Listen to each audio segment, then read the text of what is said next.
अस्सलाम वालेकुम। इस वीडियो में हम कोर्सेज़ को ऑफ़र करने का तरीका सीखेंगे। कोर्सेज़ ऑफ़र करने से पहले आपने ये डिसाइड करना है कि ये सब्जेक्ट्स मैंने कौन से सेमेस्टर में ऑफ़र करने हैं और इसके लिए उस सेमेस्टर का यहाँ पे टॉप पे डिस्प्ले होना ज़रूरी है। बाय डिफ़ॉल्ट करंट सेमेस्टर यहाँ पे टॉप पे डिस्प्ले होता है, यानी जो सेमेस्टर रनिंग में होता है वो बाय डिफ़ॉल्ट यहाँ पे डिस्प्ले होता है। लेकिन अगर आप रनिंग सेमेस्टर के अलावा किसी दूसरे सेमेस्टर में सब्जेक्ट ऑफ़र करना चाहते हैं तो उसके लिए आपने सेटिंग के ऑप्शन पे क्लिक करना है।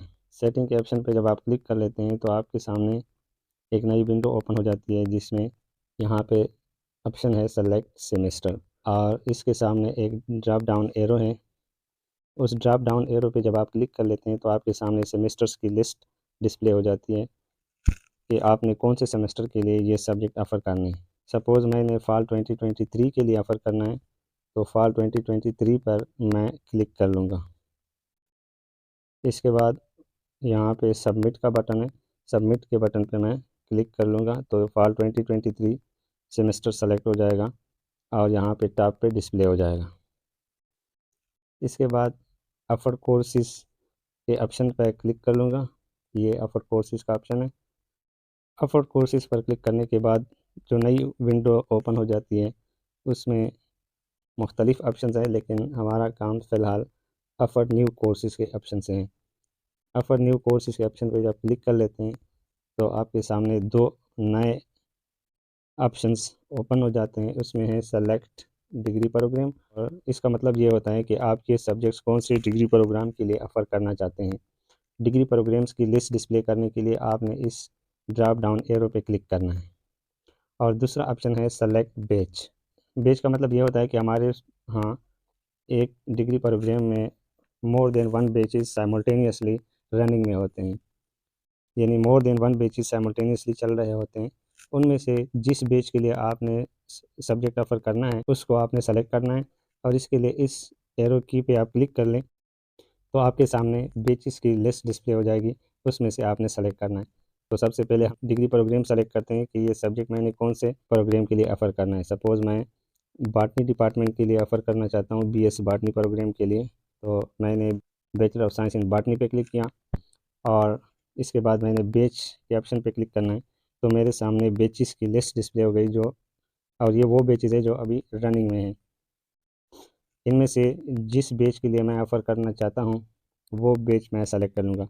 सपोज़ मैं फ़ॉल 2021 के लिए ऑफ़र करना चाहता हूँ तो फ़ॉल 2021 पे क्लिक कर लूँगा तो ये बैच यहाँ पे सेलेक्ट होके डिस्प्ले हो गया फ़ॉल 2021।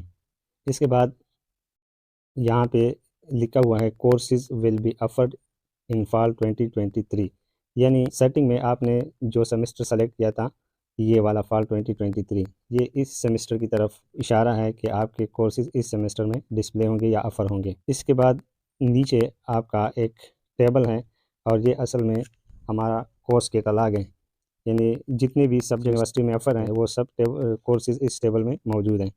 अब सपोज़ आपने कोई सब्जेक्ट ऑफ़र करना है तो आप इसको इस तरह स्क्रॉल डाउन करके भी सर्च कर सकते हैं, लेकिन स्क्रॉल डाउन में वक्त ज़्यादा लगेगा और सर्च करना मुश्किल होता है क्योंकि इस टेबल में मोर देन 3000 एंट्रीज़ हैं। तो इसका आसान तरीका ये है कि आप अपने कीबोर्ड से कंट्रोल और F का बटन साइमल्टेनियसली प्रेस कर लें। जब आप कंट्रोल F का बटन साइमल्टेनियसली प्रेस कर लेंगे तो आपके सामने एक सर्च बॉक्स ओपन हो जाएगा। उस सर्च बॉक्स में आप उस कोर्स का कोर्स कोड या कोर्स टाइटल टाइप कर लें और इंटर की प्रेस कर लें, यानी जो कोर्स आपने ऑफ़र करना है उसका कोर्स कोड या कोर्स टाइटल उस बॉक्स में टाइप करके इंटर की प्रेस कर लें।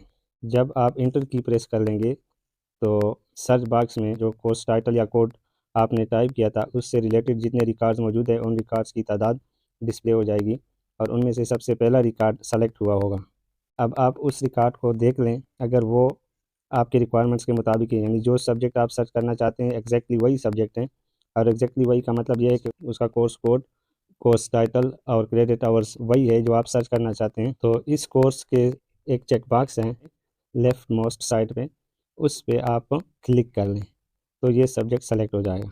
और अगर आप जो सब्जेक्ट सर्च करना चाहते हैं वो फर्स्ट टाइम इंटर की प्रेस करने से आपको नहीं मिल रहा तो दोबारा इंटर की प्रेस कर लें और इस तरह उस वक्त तक आप प्रेस करते जाएं जब तक आपको मतलूबा रिज़ल्ट या मतलूबा सब्जेक्ट आपको मिल जाए। इसी तरह आप इस टेबल में से मल्टीपल सब्जेक्ट सर्च करके सेलेक्ट कर सकते हैं। फॉर एग्ज़ाम्पल मैंने दूसरा सब्जेक्ट ये वाला सेलेक्ट किया और इस तरह एक सब्जेक्ट ये और नेक्स्ट सब्जेक्ट ये सपोज सेलेक्ट किया। अब मैं स्क्रॉल डाउन कर इस टेबल के इन में ये अपर सेलेक्ट कोर्सेज़ का बटन है, इस पे जब मैं क्लिक कर लूँगा तो जो सब्जेक्ट मैंने ऊपर सेलेक्ट किए थे वो अपर हो जाएंगे, अपर कोर्सेज़ वाले टेबल में डिस्प्ले हो जाएंगे। ये अपर कोर्सेज़ वाला टेबल है, इसमें ये डिस्प्ले हो जाएंगे। यानी अगर आप देखना चाहते हैं कि जो सब्जेक्ट्स मैंने अपर किए वो कहाँ पे हैं, तो इसके लिए आपने अपर कोर्सेज़ के टेबल पे जाना है।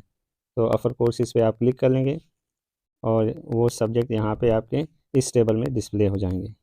हमारे सिस्टम्स में एक लॉजिक है कि जो बैच अपनी डिग्री के नॉर्मल सेमेस्टर्स कंप्लीट कर लेते हैं, और नॉर्मल सेमेस्टर्स का मतलब है बीएस के लिए 8 सेमेस्टर्स और एसोसिएट डिग्री के लिए 4 सेमेस्टर्स। यानी बीएस का स्टूडेंट अगर अपनी डिग्री के 8 सेमेस्टर्स कंप्लीट कर ले और एसोसिएट डिग्री का स्टूडेंट अपनी डिग्री के 4 सेमेस्टर्स कंप्लीट कर ले, तो इसका मतलब है नॉर्मल डिग्री ड्यूरेशन इन्होंने कंप्लीट कर लिया। तो वो बैच जो अपनी डिग्री का नॉर्मल ड्यूरेशन कंप्लीट कर ले तो वो इस लिस्ट से एक्सक्लूड हो जाती है, यहाँ पे डिस्प्ले नहीं होती।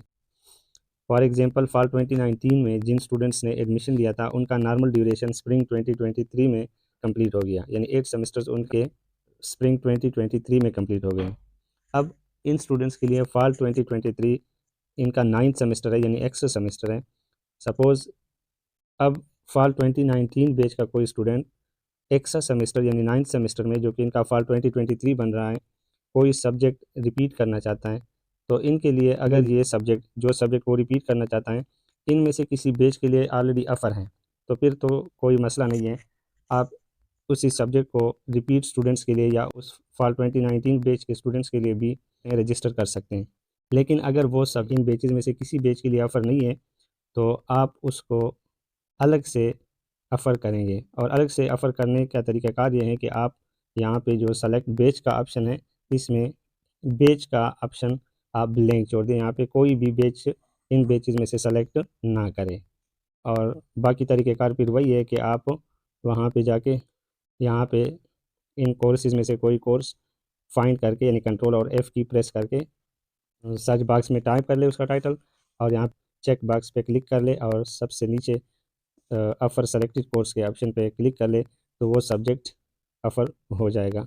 तो जो सब्जेक्ट्स आपने एक बैच के लिए ऑफ़र किया हुआ है उसमें, और जो आपने बैच सेलेक्ट किए बग़ैर ऑफ़र किया था उसमें फ़र्क ये होता है कि जब आप ऑफ़र कोर्सेज़ के टेबल में उनको देखते हैं तो यहाँ पे एक ऑप्शन है बैच।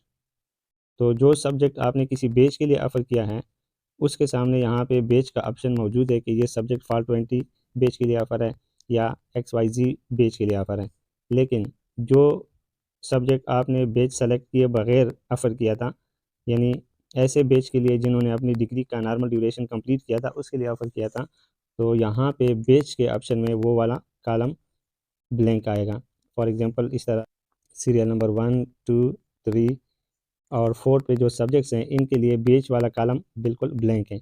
इसका मतलब है कि ये किसी भी बैच के लिए ऑफ़र नहीं है और ये रिपीट सब्जेक्ट्स के तौर पर आप ऐड कर सकते हैं। वैसे तो आप हर सब्जेक्ट को एज़ ए रिपीट सब्जेक्ट किसी स्टूडेंट के लिए रजिस्टर कर सकते हैं, लेकिन ये स्पेशली उन स्टूडेंट्स के लिए हैं कि ये सब्जेक्ट किसी रनिंग बैच के लिए ऑफ़र नहीं है, और जिस बैच के लिए आप इनको ऑफ़र कर रहे हैं उस बैच ने अपनी डिग्री का नॉर्मल ड्यूरेशन कंप्लीट किया हुआ है और वो बैच वहाँ पे ऑफ़र कोर्सेज़ का जो सेलेक्ट बैच वाले ऑप्शन में डिस्प्ले नहीं हो रहा, इस वजह से यहाँ पे हमें शो नहीं हो रहा। इसके अलावा ऑफ़र कोर्सेज़ पर जब आप क्लिक कर लेते हैं तो आपके सामने 2-3 ऑप्शंस मज़ीद हैं। उनमें से एक ऑप्शन है ऑल, दूसरा ऑप्शन है सर्च और तीसरा ऑप्शन है offer courses in college. Offer courses in college का मतलब है कि आप इस सेमेस्टर में जितने भी सब्जेक्ट्स ऑफ़र करते हैं जिन डिपार्टमेंट के लिए, वो सब के सब इस टेबल में डिस्प्ले होंगे। फॉर एग्ज़ाम्पल इस टेबल में सीरियल नंबर 1 से 101 तक की एंट्रीज़ मौजूद है, यानी 101 सब्जेक्ट्स इस टेबल में मौजूद हैं और ये आपके कॉलेज में जितने डिपार्टमेंट्स हैं उन सब के लिए आपने जो सब्जेक्ट्स ऑफ़र किए हैं वो यहाँ पे डिस्प्ले हो रहे हैं। फॉर एग्ज़ाम्पल यहाँ पे ये BS उर्दू है और ये BS पॉलिटिकल साइंस है और इस तरह मुख्तलिफ़ डिपार्टमेंट्स के सब्जेक्ट यहाँ पे डिस्प्ले हो रहे हैं। तो अगर आप इनमें से किसी एक डिपार्टमेंट के सब्जेक्ट देखना चाहते हैं तो इसके लिए यहाँ पे या ड्रॉप डाउन एरो है, इस पे आप क्लिक करेंगे तो आपके सामने कॉलेज में जितने डिपार्टमेंट्स हैं उनकी लिस्ट डिस्प्ले हो जाएगी। सपोज़ मैं बॉटनी डिपार्टमेंट के सब्जेक्ट्स देखना चाहता हूँ कि बॉटनी डिपार्टमेंट के लिए मैंने इस सेमेस्टर में कौन कौन से सब्जेक्ट ऑफ़र किए हैं, तो मैं बॉटनी पे क्लिक कर लूँगा और उसके बाद सर्च बटन पे मैं क्लिक करूँगा ये। तो सर्च बटन पे क्लिक करें तो ये टेबल रिफ़्रेश हो गए और इसमें सिर्फ बॉटनी के सब्जेक्ट्स अब आपको शो हो रहे हैं जो कि 29 है टोटल। इससे पहले 101 एंट्रीज़ थी और अब 29 एंट्रीज़। इस तरह आप किसी दूसरे डिपार्टमेंट के सब्जेक्ट्स अगर देखना चाहते हैं तो वो भी आप देख सकते हैं। और इसमें एक ऑप्शन यहाँ पे एडिट का ऑप्शन है, हर सब्जेक्ट के सामने एडिट का ऑप्शन डिस्प्ले है राइट मोस्ट साइड पे। इसका मकसद ये है, सपोज़ आपने कोई सब्जेक्ट ऑफ़र किया है और उसके क्रेडिट आवर्स 4 है यहाँ पे, लेकिन स्कीम ऑफ स्टडी में उस सब्जेक्ट के क्रेडिट आवर्स 3 है, तो आप इनको चेंज करना चाहते हैं तो इसके लिए आपने एडिट ऑप्शन पे क्लिक करना है। एडिट ऑप्शन पे जब आप क्लिक करेंगे तो आपके सामने एक विंडो ओपन हो जाएगी जिसमें यहाँ पे लिखा हुआ है क्रेडिट आवर्स और यहाँ पे क्रेडिट आवर्स की नंबर लिखा हुआ है कि ये 4 क्रेडिट आवर्स का सब्जेक्ट है। अब अगर आप इसको एडिट करना चाहते हैं तो इस 4 को आप यहाँ से एडिट कर सकते हैं। सपोज़ मैं इसको करता हूँ 3.0 यानी 3 क्रेडिट आवर्स और इसके बाद आप यहाँ पे सेव ऑप्शन पे क्लिक करें तो इस सब्जेक्ट के क्रेडिट आवर्स पहले 4 थे अब 3 हो जाएंगे। लेट्स सी, हम चेक करते हैं तो ये हो गए, इस सब्जेक्ट के क्रेडिट आवर्स अब 3 शो हो रहे हैं। तो आई होप कि आपको इसकी समझ आई होगी। Thank you.